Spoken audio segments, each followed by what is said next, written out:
Thank you, and good morning. I probably should have went first. Stephanie's apparently a tough act to follow.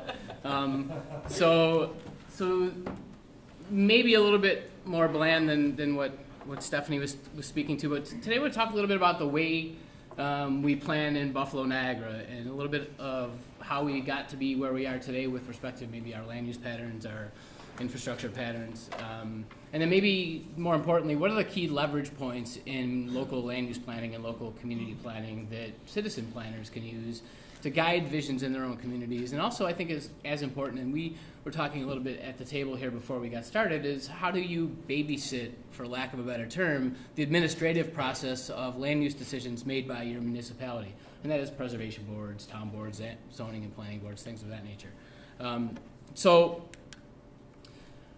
With the One Region Forward's, this program is entirely focused on the idea of sustainability.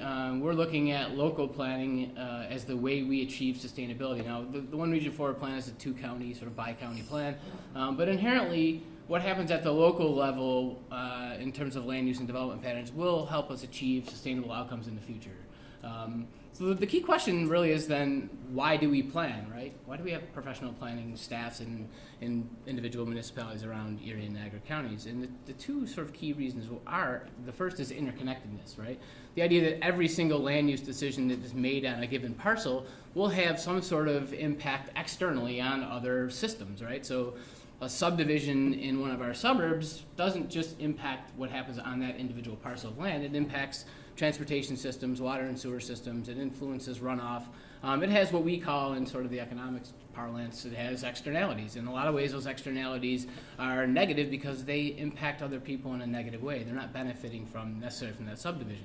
And the other part of it is very complex, right? We have planning staffs in many local municipalities in Erie and Niagara County because the issue is very complex, and a land use decision isn't one that in a lot of cases is made entirely by a municipality that requires permits and approvals from outside agencies like the Corps of Engineers, the Department of Environmental Conservation, and things like that. So it's a very complex process that requires professionals, frankly, and that's why we have those staffs in many places.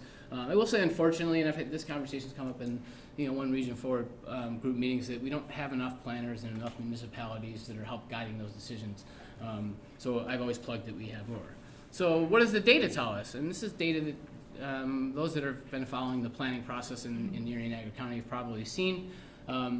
First of all, our land use pattern is unsustainable, without question, right? Since 1950 to 2000, our population has basically been stagnant. It actually went up after 1950, peaked around 1970 in the region, and began to precipitously and continuously drop off. At the same time, as we've maintained a level sort of population, we've almost tripled the area of development in this two-county region, right? So rather simply, the same number of people, 3 times as much developed land. And that becomes inefficient and ineffective in a lot of ways, and it's certainly not the most sustainable outcome, right? So we have more infrastructure for being paid by the same number of people. We're adding more roads and maintenance costs per capita. That's the sort of economic lesson here, right? And just since 1990 alone, we've put in about 1,000 road miles in Erie and Niagara County. And in looking at the population data, which I don't have here, we're about 50,000 less people in that 20-year span. So we have 50,000 less people, we've got 1,000 miles more road, and that means that our road maintenance and operation costs, in theory, per capita continue to increase, right? So it's costing us more because there's less of us to pay for it.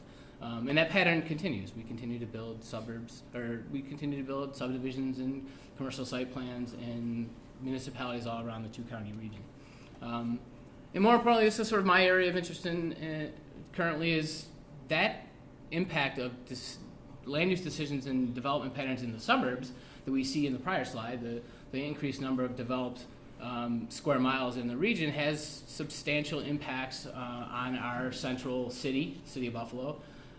We've seen vacancy rates in the city of Buffalo now up near 16%, which I would probably argue is underreported, and it may be slightly higher. We're seeing double-digit vacancy rates in our old agricultural villages and town centers. And we're also seeing a doubling of our vacancy rates in some of our adjacent first-ring suburbs like Cheektowaga, for example. So the issue it's no longer a central city issue, it's becoming a suburban issue as well, right? So as we build new houses in the suburbs, we're vacating houses in the city in our first ring suburbs, right? Not necessarily the most sustainable land use pattern or necessarily the most sustainable decision-making process either. So what is the challenge? Why do we get these outcomes continually over and over and over again? Well, the challenge is rather, you can sort of look at it rather simply, right? We have 64 municipalities in Erie and Niagara County that by state law, by general municipal law and city, town, and village law, they're allowed to make land use decisions as they see fit. Which basically means they can make land use decisions in any of these municipalities to meet their own goals and wants and needs and support their tax base. And they don't necessarily have to consider the impacts that that'll have on the region, right? So they don't necessarily have to consider how that impacts us sustainably, for example. And as we know, planning is politics, and all politics is local, as was famously said by Tip O'Neill, right? Which is to say that land use decisions are inherently political decisions at the local level, right? And politicians fund planning departments, and they fund planning programs, and they fund the development of ordinances and comprehensive plans and things like that. So they are local decisions, and that becomes a huge challenge because municipalities want to do what's best for their taxpayers and their tax base and their tax rate, and regardless of how that impacts everyone else. So the question then is, how do we sort of get to this point, and where do we achieve sustainability in this fragmented land use decision-making system that we have in the two counties?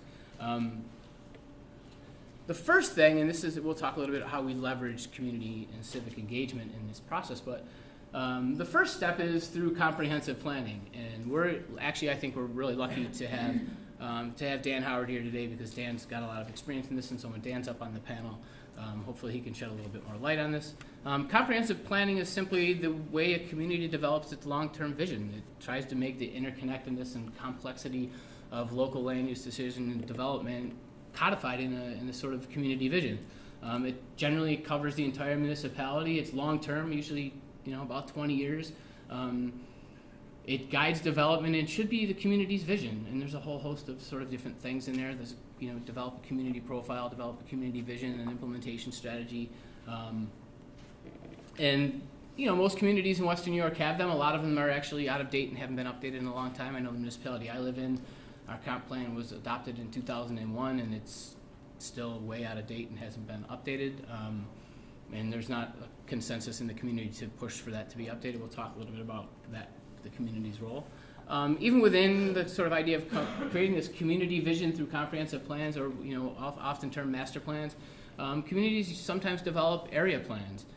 This is examples of area plans that are actually out of the process that developed the City of Buffalo, Queen City, in the 21st Century Plan. But there are a whole host of area plans that are specific to individual needs at smaller geographies. So the Allentown Preservation District, for example, and small communities and small towns and villages in Erie and Niagara County often have corridor plans for their downtown, or waterfront plans. So you can plan at smaller scales. A lot of times some of these plans are in place and they guide the development of the comprehensive plan, or sometimes they come out of that or are offshoots of the development of the comprehensive plan. The City of Buffalo, for example, has many, I think 3 brownfield opportunity area plans that are as part of their overall development strategy. The second part, after we sort of come up with this comprehensive plan at the local level, which it should be the community's vision, you have a zoning code or development ordinance or some sort of codified legal document that determines the type or the manner of use of land in your community. And that zoning code, which Stephanie talked a little bit about, that zoning code legally actually has to be in accordance with your comprehensive plan. So most communities update their comprehensive plan as the first step to then change their zoning ordinance. So if we follow the Buffalo model of the Queen City in the 21st century, we see that the Buffalo Green Code follows that, right? The Green Code is being developed in accordance with the comprehensive plan. So those are inherently linked. So this is I think the key point about being a citizen planner is there are key leverage points in the development of comprehensive plans, in the development of zoning and development ordinances, where citizens have the ability to get engaged and affect the outcomes. So these community comprehensive plans, area plans, and zoning ordinance are generally developed in an open forum, right? Via public input that is had through meetings, online surveys. We're using Twitter and Facebook and things like that now as a way to get people engaged. So the Buffalo Green Code, sort of our most recent example, at least here in the city, is one that had a significant public outreach component and still continues to do so. They've had more than 4,000 stakeholders and residents engaged in the process. They've had countless community meetings and workshops, and I would argue that those that have been engaged have found that to be a very welcoming, outgoing, sort of transparent process that is helping guide development in the city of Buffalo moving forward. So that is a good example of how you can leverage the comprehensive plan and citizen engagement to get the outcomes that you seek to achieve. The more important part about that is creating the comprehensive plan is very important to create that vision, and being engaged in creating the zoning and development ordinances that will shape and create that vision. I would argue that probably it's as important to continue to stay engaged in the administration of those plans and those zoning ordinances. Because what happens, and part of the conversation at the table earlier was, how do projects end up getting approved in neighborhoods, for example, that don't really seem to match with the zoning permits, for example. So the administrative process of zoning and development should be rather transparent and open. Rezonings and variances and things like that traditionally should involve a public hearing, so the public can come out and have a say over what's going on in their neighborhood. So it's very important, I think, that process is transparent. And I know I've said it, and not just because Dan's here.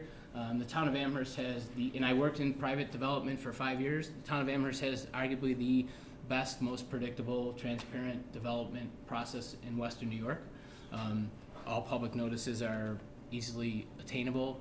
The process is very predictable. Community engagement is very open, and that's the way it should be, right? You should have a say over how the vision you created in your comprehensive plan and the vision you created in your zoning code is then administered by the planning department, the planning board, and the zoning board.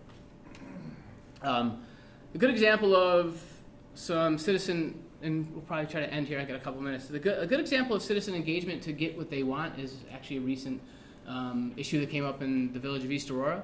A developer bought a building on Main Street that turned out to be one of the homes of one of the founders of Fisher-Price. He applied for a demolition permit as required by their local charter, and residents didn't feel like turning that prime piece of real estate historic piece of real estate in their business corridor into a parking lot was advantageous. And so it went round and round and round, and basically the developer was told that it's not going to fly. And they put a moratorium on the demolition, and they're trying to develop a historic preservation district to save the building. We could argue whether or not that's the proper order of the way things should happen, but that's the way it did happen.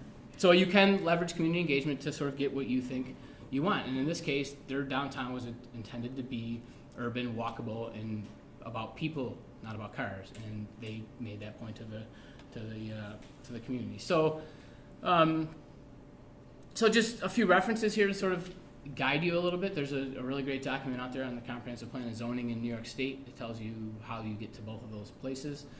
There's a really great website for citizen planners that has tons and tons of tools. And so I think that's it. I think I made it like a minute under, right? It's like take the most complex thing and make it 15 minutes.